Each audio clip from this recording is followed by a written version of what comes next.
How y'all doing? Welcome to the Blue Chip Podcast by fans for fans. It's your host Cody Potter. How y'all doing? We're going to get into the Commanders Green Bay breakdown, the takeaways from the game. Pretty sloppy game, man. Honestly, about as bad as it could possibly go if you're a Commanders fan. So I mean, there ain't much to talk about positively with that. But we'll get right into it, man. First things first, man. Micah Parsons, Jordan Love, man, they did their thing.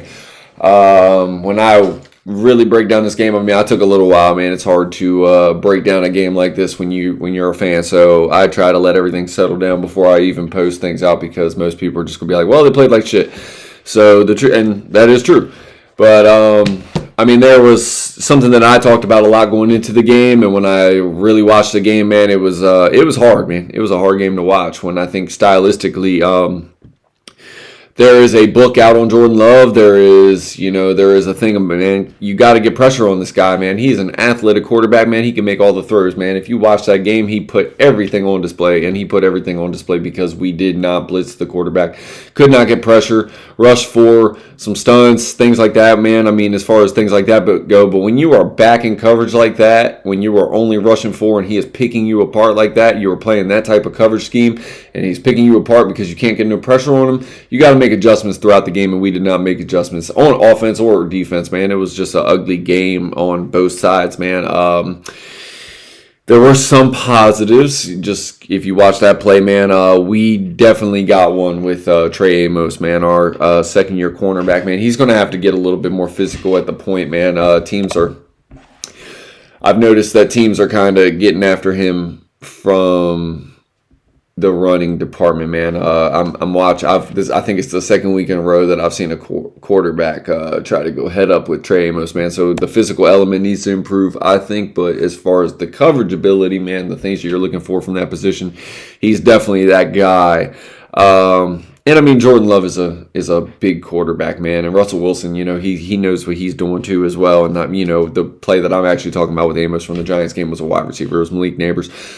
Actually, it was Cam Scatteroo. But anyway, so I mean, it's just, I need to see the physical element improve from him. But as far as the coverage ability, what you need from your cornerback position, I think it's all there. And he is a willing tackler, so I'm not really like breaking down anything like that. It's just going from the college to the pros, you got to be more physical, man. You got to learn how to tackle. You got to know how to tackle. Stop progress when it's coming at you. And be physical at the point of attack.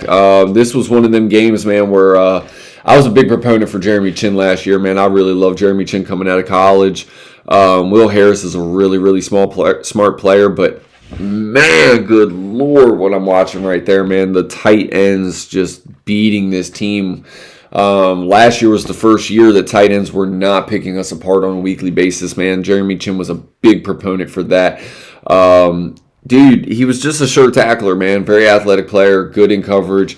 I think we have a player that fits kind of the mold of that. But again, he was an undrafted player out of Texas Tech, and Will Harris is a smart player. He's a savvy vet. But I tell you what, man, that's really what I've noticed from the first and second game is we are slow. We are slow, man. We are, if you are not sound in your technique, sound in your coverage, sound in your responsibilities, your zones and things like that, man, like this team is going to get picked apart with the game speed that I'm seeing.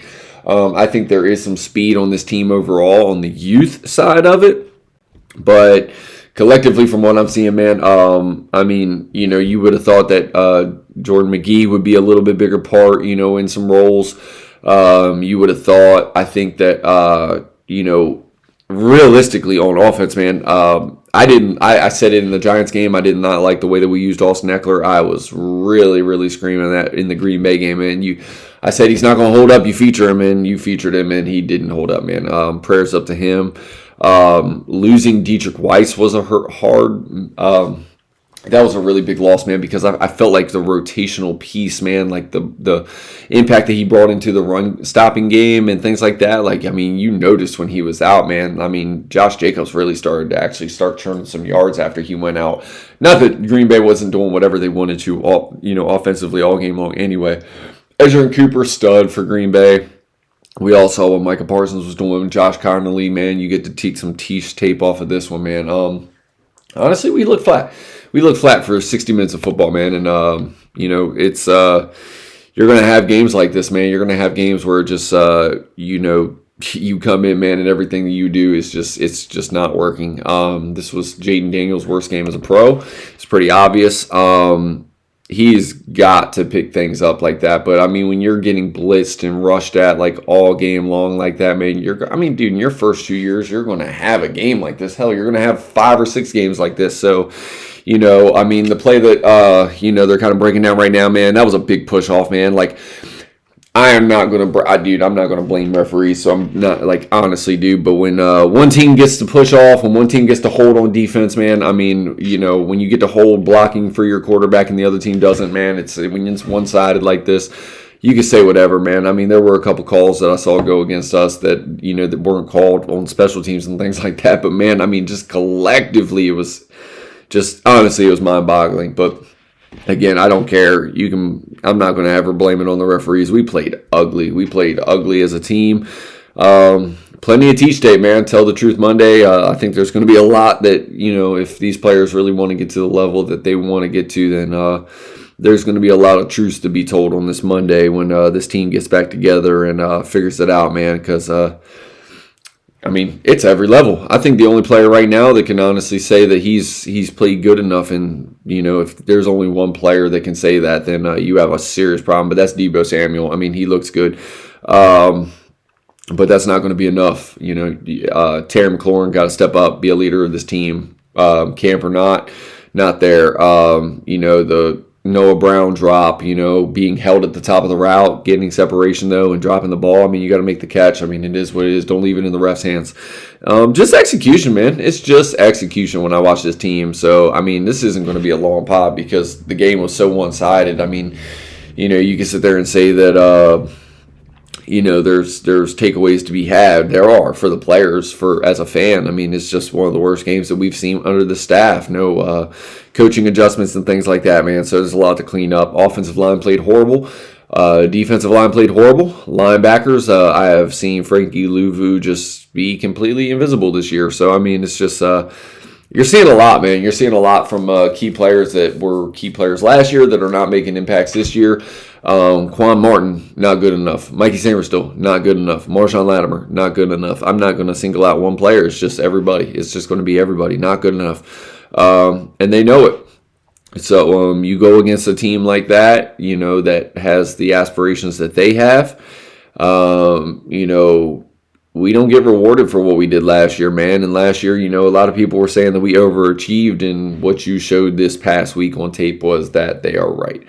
So, we have another game next week.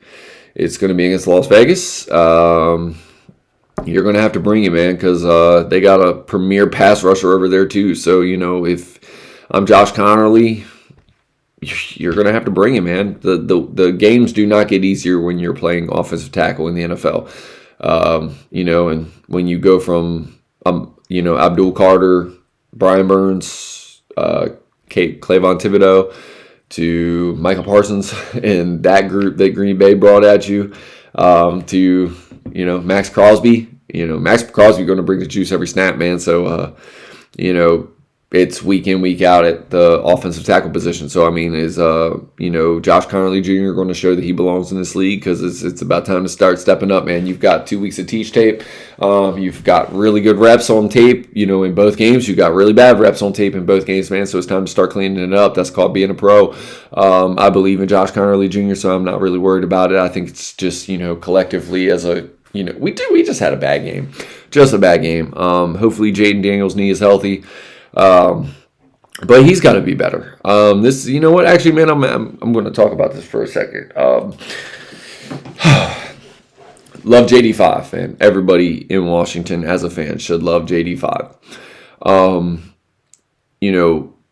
The truth is when you make these type of additions in the offseason, a Laramie Tunsil, a Josh Connerly Jr., no, we do not have our best offensive lineman in Sam Cosmi on the field, but Brandon Coleman is a really good player, and I'm seeing good reps from him, but I'm also seeing bad reps from him. I think it's a communication thing. I don't think this offensive line is gelled at all. And that's okay. Yeah, that's okay when you're turning over 3 of your 5 positions, just like last year. Our offensive line kind of struggled early. As they get continuity and things like that, the communication starts to settle in. You start to see how this guy plays, and you start to play around that, and they start playing more as a unit. I expect it to improve. One thing I will say is that when Bill is in the game, number 22, our rookie running back, 7th-round pick, we are gaining yards. I think they need to just highlight that. 5 yards a pop for the 3 runs that you gave him. Yeah, I think you need to make that a staple. Hype is only hype if you don't use it. So, I mean, realistically, man, you got to be effective in the run game, man. Like, I understand, like, wanting to use Austin Eckler. It sucks that now he's out for the year because you wanted to, have the veteran presence early in the season. But, dude, like, players are what they are, man. Like, they're either going to sink or swim. And, you have aspirations. You don't want to run a player out, by week 5, blah, blah, blah, because he's not used to handling the load. He didn't handle the load last year because he didn't play. But at New Mexico, he did. And at South Alabama, he did. So, realistically, he's either going to be able to hold up or he's not. Jalen Lane, I think he's going to come along, man. I see him getting open. But realistically, when the team is dropping back in levels defense, man, you got to deploy a different attack with him. We didn't have anybody that would, honestly, we didn't even have time to really take the shots, much less, Jaden saw things underneath and he took it because of what he was seeing on defense, man. But just a bad game. But if you think for 1 second that teams didn't see what Green Bay was doing, dropping into zone, they literally played level C. They played the same defense the whole game because they said, you don't have anybody that can beat us over the top, so we're not going to change it. And we didn't. It was evident. But this team has to find an explosive level, whether it's from the slot, whether it's from the, slot fades with, Jalen Lane, or whether it's Terry. You got to do something. You cannot just continue to run at them the way that we ran at them, because teams are going to start running that levels defense, that zone defense across, until Jaden Daniels and this team show that somebody can make them pay in that level. There was a lot of injuries, man, and it started early. John Bates, one of the best blocking tight ends in the league, much less one of our best blockers on offense. He went down with a groin early. You could tell that hurt us. You could tell our run game was not, opening the holes on the outside that, typically they usually do. But that comes with more than just one player, man. Like I said, they were relentless pursuing. They draw back in zone because they get pressure up front the way that they do. And, hats off to them, man. Like I said, Green Bay is a well-balanced breakfast going into this game, and they showed why. They have Super Bowl aspirations, and honestly, right now we look like honestly, if you're going off of what I've seen from the sloppiness from week 1 to what I saw from the Green Bay effort, we are a 500 middling football team right now. Somebody's got to step up. Leadership's got to step up. You're too old of a football team to be having these type of lapses. The penalties are hurting us. The execution is hurting us. I do expect Terry McLaurin to get better, but, I expect Deebo Samuel to get better. But, realistically, man, teams are literally just sitting on that 10-yard line waiting for us, and they're just playing in zone because they don't really respect anything over the top. So you got to show something else, man. Somebody else has got to step up. We know what Deebo is. We know what Terry is. But, teams are going to bracket that out until somebody else steps up. Naomi Brown was a pretty big loss, whether he's contributing in Jacksonville or not, he was still a over-the-top element. And until we start showing something outside of Terry McLaurin and Deebo Samuel over the top, we're going to be what we are. But then again, you got to run the football. So, running the football opens up things like that in play action and things like that. And that's how we did it last year. We're not running the football nowhere near enough. You cannot run the ball. You can't have Jaden Daniels. You cannot have Ja'Cory or Bill running the ball as effectively as he has with his limited reps this year, and then say that, the play action is going to be there when you aren't even staying true to being committed to running the football. I am very, very excited to see Chris Rodriguez come up, man. I like the physical element to his game. That's why I always like Brian Robinson Jr. I think that's going to help us tremendously. but you got to commit to the run. You got to commit to the run, whether it's for the collection of guys, or whether it's one guy, whether it's just featuring Bill, whether it's featuring Chris Rod, or like honestly, Jeremy Nichols, whatever it's going to be, man. You got to commit to the run game.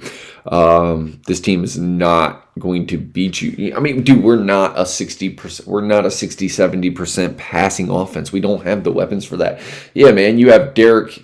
You have Tyreek Hill, you have Jalen Waddle. You add that element to the players that we already have on this team. Yeah, okay. You know what? You can start spreading the ball out 65-70% of the game because you got the weapons that can take it over the top. That leaves the underneath open. Zach Ertz looks slow.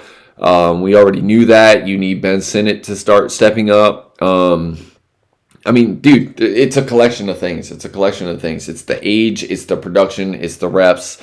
There is no explosive element underneath for this offense. There's nobody breaking tackles after they get the ball. Noah Brown is what he is. And we knew this, man. And without a run game, these players are going to look like they are what they are because you're not even committed to running the ball. And you have a running threat from the quarterback position who is now hurt because you dropped it back 70 times, 70% of the time against a team that wants to get after you and put pressure on you. And they did all game. And you did nothing to really mix it up stylistically. So, again, that was a team that came in prepared. We were a team that came in unprepared. We looked flat, and it was what it was. It showed in the scoreboard. Actually, it didn't even show in the scoreboard, man. It looked like they should have been up 55-10. But, it is what it is, man. They fought hard at the end of the game to at least make it a somewhat respectable sign on the scoreboard, But, I mean, those reps were valuable because we looked sloppy coming out of the preseason, man, and it showed in these first 2 weeks. You're going to have to change some of that against Vegas. Vegas is playing tough. I think they're exceeding expectation right now, and they're not going to be an easy out. There are no easy games in the NFL. That's just the truth of it all. So we'll see how they clean it up, man. Tyler's got to be better. Our offensive center, he's looking, he's missed some blocking assignments. I've noticed. Brandon Coleman's got to be better. It starts up front. It starts up front with the guys blocking for this quarterback, man. You got to make plays. And you got to hold to your assignment. I don't care if it's Micah Parsons. I don't care if it's the worst defensive end in the league. You gotta block better, man. You got to set a precedent. We've put too many assets in the offensive line for this not to be able to, for Jaden Daniels to have this kind of time, for him to not have that kind of time, it's different. When you go out and get a Jamar Chase or a T. Higgins, you say we're gonna spread you out vertically and things like that, and then you don't have the time up front. It's one thing because you put assets into that, but when you put the assets you put into the offensive line, man, your run game should be a ton more effective. Your pass game should be more effective because you have time, but we haven't. So there it is, man. It's just a collection of things, man. I expect it to be better. I expect them to clean things up. They are a Super Bowl team. As far as the aspirations that they had, you don't go out and make the Micah Parsons trade because you don't think you're close to getting to a Super Bowl or contending for one. So, we saw where we stand against this team. We got to be better, and I expect us to. So, again, appreciate you guys sticking around for the Blue Chip Podcast. I did a bunch of college football this weekend, so I'll get those over to you on the next episode. Definitely highlighted the Notre Dame A&M game, the USC game against Purdue, Miami U against USF, got LSU, Florida, and a couple other ones, NC State from the Thursday night game or Friday night game, and yep, so I'll get those over to you, the reports and things like that, and appreciate you guys sticking around for the pod, man. Have a blessed week. Hopefully everything goes good, and hopefully my teams look a little bit better next week. Miami, Florida, can't afford to lose that game, man. Got to go to 4-0 and set the Florida residents straight, man. It's another Florida matchup, man. We handled UCF this weekend, so got to handle Florida. But this, it'll be a tougher task. That's definitely true, man. It doesn't matter what Florida's playing like; they're always going to play for this game. So, again, appreciate you guys sticking around for the pod. This was the Greenbay, Commanders kind of onslaught that they gave us, but thank you guys for checking the pod out and sticking it out to the end. Have a blessed day. Peace.